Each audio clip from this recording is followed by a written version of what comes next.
Hey, you. Yeah, you, the one watching this while overthinking. Have you ever thought like this? I think I'm a failure. Ugh, I just said that to my boss earlier. What if they end up hating me for life? I'm probably going to be forgotten, just like those birthday emails from HR. Stop with the questions. Why do we like to torture ourselves with these absurd thoughts? And is it possible for us to be happy without having to be blissfully ignorant? Today, we're going to talk about something that can save our lives and our logic. The title is Don't Believe Everything You Think. Seriously, even your own mind can sometimes be the best liar. Part 1, Paradox. So, here's the paradox of life. No one wants to suffer, but strangely, so many of us end up having to deal with suffering every single day. We know watching our ex get married in a drama is painful, but we still watch it anyway. We know feeling insecure is torture, but we keep thinking about it too. Part 2, Buddha versus Freud. Buddha said, pain is real, but suffering? It's created by our own minds. Freud said, we're sabotaged by the dark side of our subconscious. So basically, it's the same point. We're the ones making ourselves suffer. The mind is like a toxic ex. It can mess up your life if you trust it too much. Part 3, Heaven and Hell are in the mind. So here's a Zen love story. A samurai once asked a Zen master, what are heaven and hell? The master replied, why should I answer someone as rude as you? The samurai got furious and was about to strike the master. The master simply said, that's hell. The samurai immediately broke down in tears. He realized it and bowed down. The master smiled, and that's heaven. Boom. Heaven and hell aren't out there. They're in your head, bro. Part 4, The Mind Creates Reality.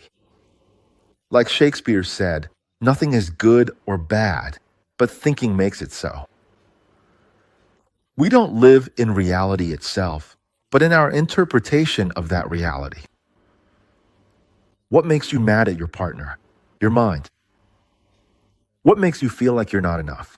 Also your mind. What makes you think, no one loves me? That's your mind too. So if you can control your mind, you can control your reality. Plot twist of the year. Part 5, Evolution and the Old Brain.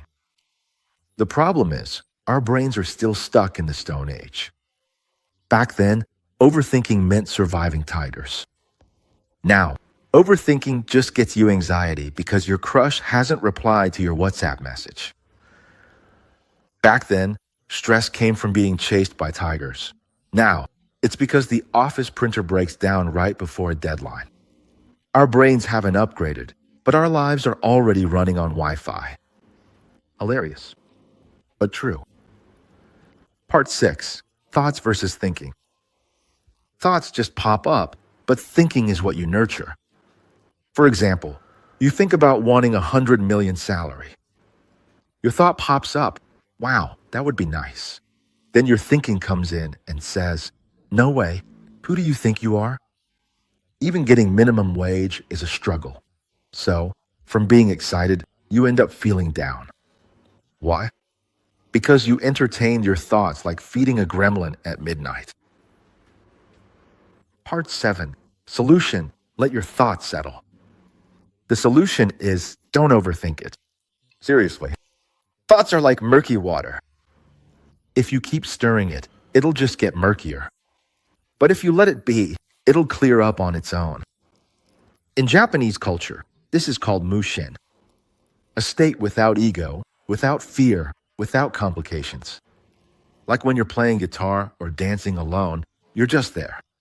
Not thinking, just going with the flow. Part 8, Conclusion. So basically, don't believe everything you think. Your mind is great at making up horror scenarios. But really, all your life needs is popcorn. We can let go of suffering, not by pretending to be positive, but by being neutral. Because what makes your life heavy isn't reality. but the thoughts you keep, like keeping an iguana in your dorm room. Life isn't about thinking harder, but about how to stop overthinking and start actually living. Remember, sometimes the only thing making your life dramatic is your brain being too creative at making soap operas. Frontime.